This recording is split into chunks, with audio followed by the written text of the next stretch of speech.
আচ্ছা, আশা রাখি সবাই ভালো আছো, সুস্থ আছো, বাড়িতে নিরাপদে আছো। আজকে আমি আলোচনা করব পদার্থবিজ্ঞান তৃতীয় পত্রের চতুর্থ অধ্যায়ের পঞ্চম ক্লাস।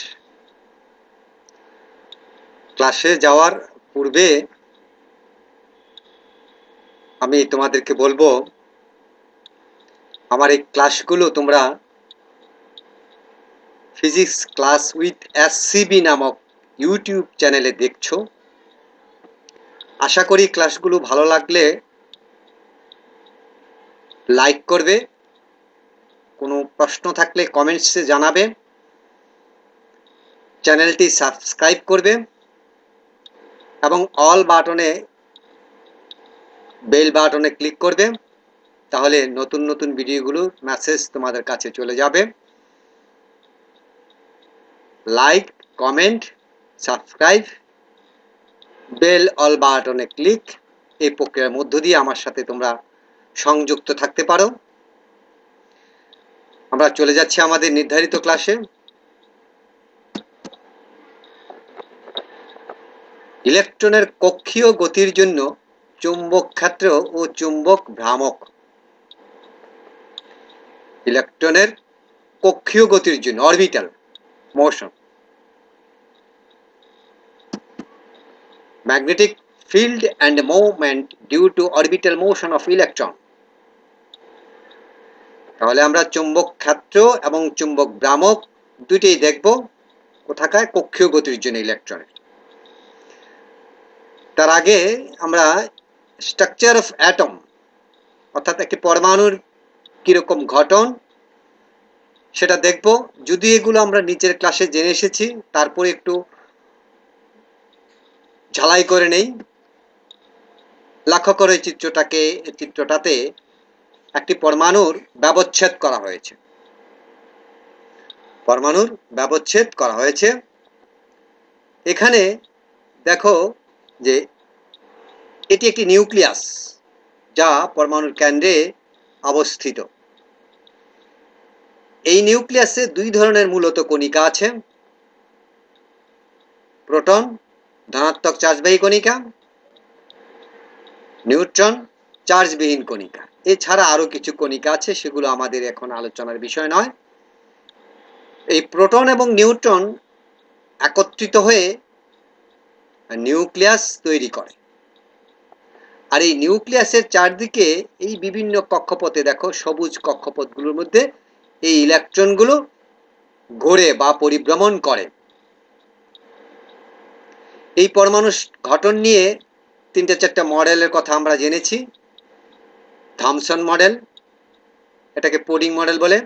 তারপরে আছে রাদারফোর্ডের সৌর মডেল, বৌরের মডেল, সমারফিল্ডের মডেল, ভ্যাক্টর মডেল। তো আমরা সচরাচর রাদারফোর্ডের সৌর মডেলটার কথাই চিন্তা করি। তো সৌর সিস্টেমে বা সৌর জগতে বা সোলার সিস্টেমে কেন্দ্রে সূর্য থাকে, power house,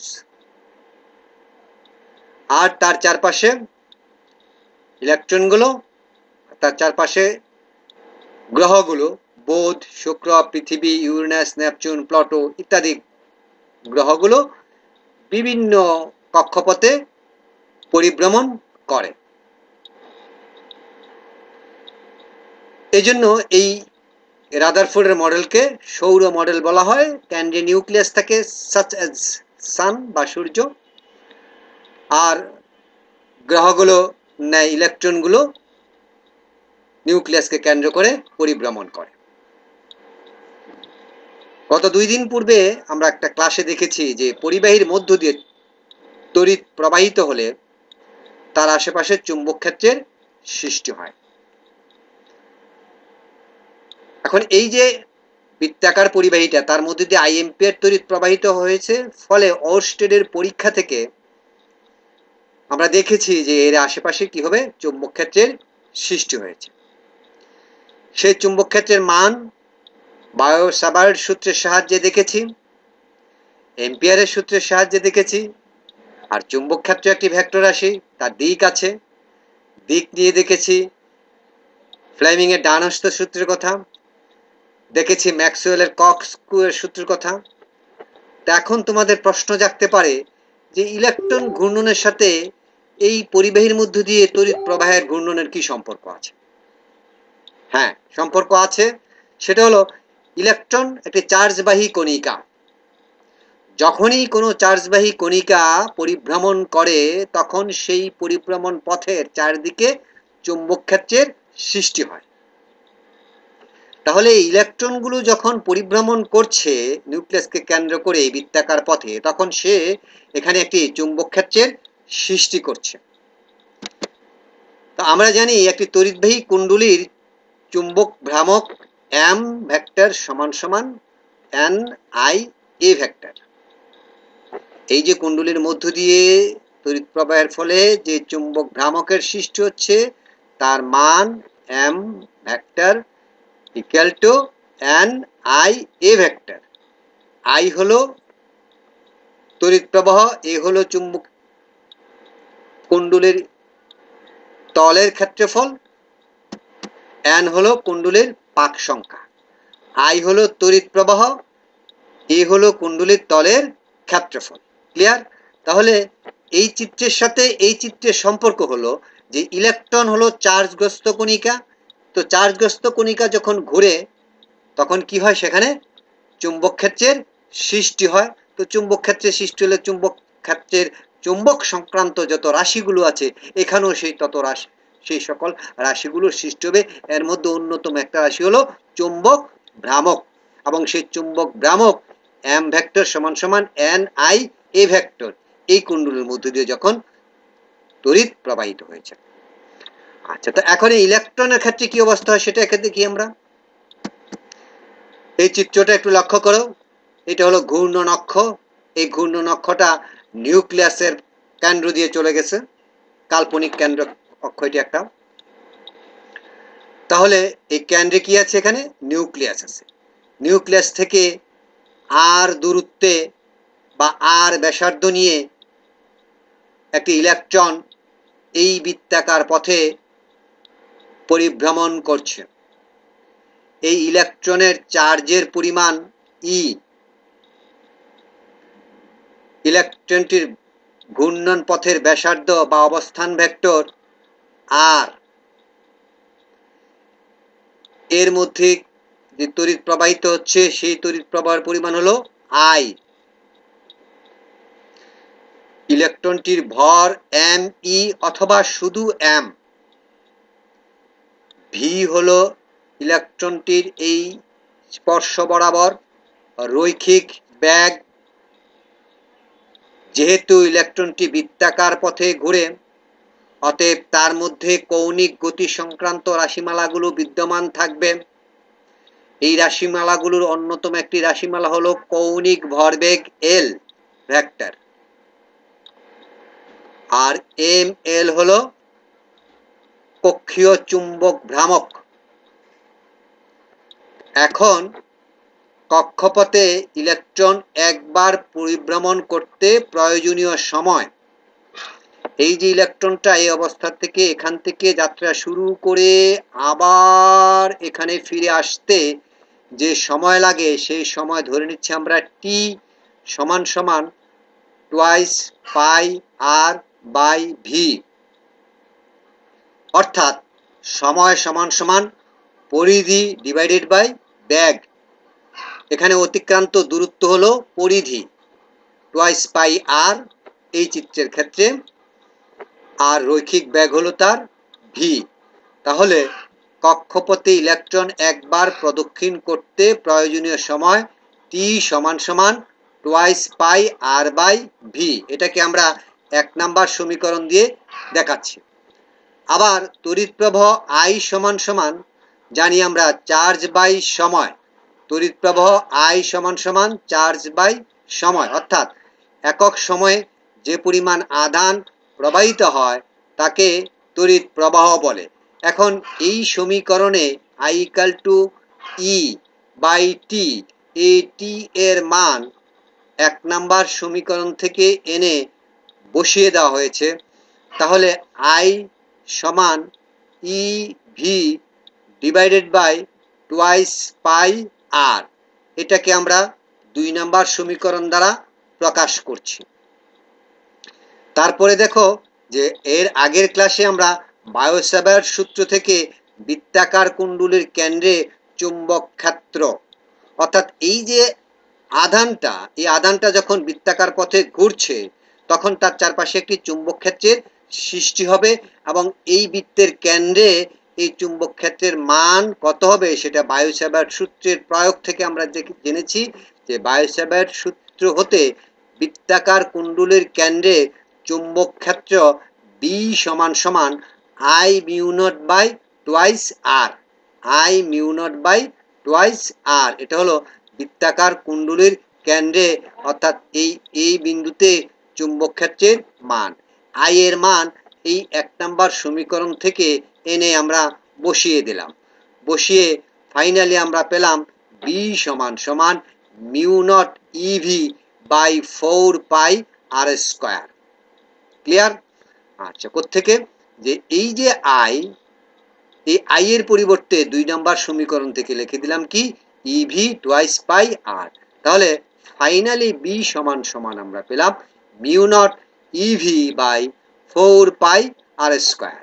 this is equation number 3। Okay, তাহলে চৌম্বক ক্ষেত্র সম্পর্কে আলোচনা হয়ে গেল। এবার আসো চৌম্বক ভ্রামক। তো চৌম্বক ভ্রামকের শুরুতেই, আজকের ক্লাসের শুরুতেই চৌম্বক ভ্রামকের সমীকরণ আমরা দেখেছি যে এম এল সমান সমান আই এ, আই হলো তড়িৎ প্রবাহ, এ হলো তলের ক্ষেত্রফল। তো আই এর মান হলো 1 নাম্বার সমীকরণ থেকে ইভি বাই টুয়াইস পাই আর, এটা হলো আই এর মান। আর পাই আর স্কয়ার হলো এর কুণ্ডলীর বাই বৃত্তাকার পথে প্রস্থচ্ছেদের ক্ষেত্রফল pi R square. Area of cross section A, এর মান হলো পাই আর স্কয়ার। এখন এখানে এটাকে লেখা যায় সমান সমান ইভি বা ইভি আর বাই 2। এখানে পাই পাই ক্যান্সেল হয়ে যাবে, উপরে আর নিচের আর একটা ক্যান্সেল হয়ে যাবে, থাকে কি ইভি আর বাই 2। এখন এর উপরে এম দ্বারা গুণ করা হয়েছে, নিচে এম দ্বারা ভাগ করা হয়েছে। এটা একটা টেকনিক্যাল সুবিধার জন্য এই কাজটা করা হয়েছে। এটাকে আমরা ধরে নিচ্ছি দিস ইজ ইকুয়েশন নাম্বার 4। আমরা আগেই বোরের মডেলের কথা বলেছিলাম। তো বোরের মডেল অনুসারে ইলেকট্রনের কৌণিক ভরবেগ এল সমান সমান এম ভি আর সমান সমান এনএইচ বাই টুয়াইস আর। এইটা হলো বোরের মডেলের থেকে স্বীকার্য থেকে কৌণিক ভরবেগ সংক্রান্ত স্বীকার্য L equal to N H by twice pi. এখানে এই এন হলো কোয়ান্টাম সংখ্যা, এন কোয়ান্টাম সংখ্যা এবং এইচ হলো প্লাঙ্কের ধ্রুবক। ম্যাক্স প্লাঙ্ক কোয়ান্টাম ফিজিক্সের জনক, তার নাম অনুসারে এই ধ্রুবকের মান হলো 6.63 into 10 to the power -34 joule second. এই প্লাঙ্কের যে ধ্রুবকের মান, এটা তোমাদেরকে মনে রাখতেই হবে অ্যাট এনি কস্ট। এটা 2 জায়গাতেই প্রয়োজন পড়বে। একটা হলো এমসিকিউ প্রশ্নে প্রয়োজন পড়ে, আর একটা হলো এর সাহায্যে যখন আমরা গাণিতিক সমস্যা সমাধান করতে হবে তখন কিন্তু এইচ এর মান আমাদের মনে থাকতে হবে। তাহলে এইচ সমান প্লাঙ্কের ধ্রুবক এবং এর মান হলো 6.63 into 10 to the power -34 joule second. আচ্ছা, এখন এখানে দেখো ইকুয়েশন 5 ইন 4। তাহলে আমরা ইকুয়েশন 5 একটু ফিরে যাই। ইকুয়েশন 5 ছিল এটা কি যে এল সমান সমান এনএইচ বাই টুয়াইস পাই সমান সমান এমভিআর। তাহলে এই এল সমান সমান এমভিআর, এই 4 নাম্বারের মধ্যে এমভিআর এর পরিবর্তে কি লিখে দেব আমরা? 4 নাম্বারের মধ্যে লিখে দেব M L equal to E by twice M into L. MVR এর পরিবর্তে এল লিখে দিলাম। আবার এল এর পরিবর্তে কি লিখে দিলাম? NH by twice pi. তাহলে দাঁড়াচ্ছে কি যে চুম্বক ভ্রামক ml সমান সমান NEH by 4m pi. Let us equation number 6। এটা হলো ইকুয়েশন নাম্বার 6। এখন এই প্রথম কক্ষপথের জন্য n এর মান হয় 1। প্রথম কক্ষপথের জন্য পরমাণুর যে কক্ষপথগুলোর মধ্যে ইলেকট্রন ঘুরে সেই প্রথম 1 নম্বর কক্ষপথের জন্য n এর মান হয় 1। তাহলে এই 6 নম্বর সমীকরণে n ইকুয়াল টু 1 যদি হয় তাহলে ml equal to EH divided by 4m pi.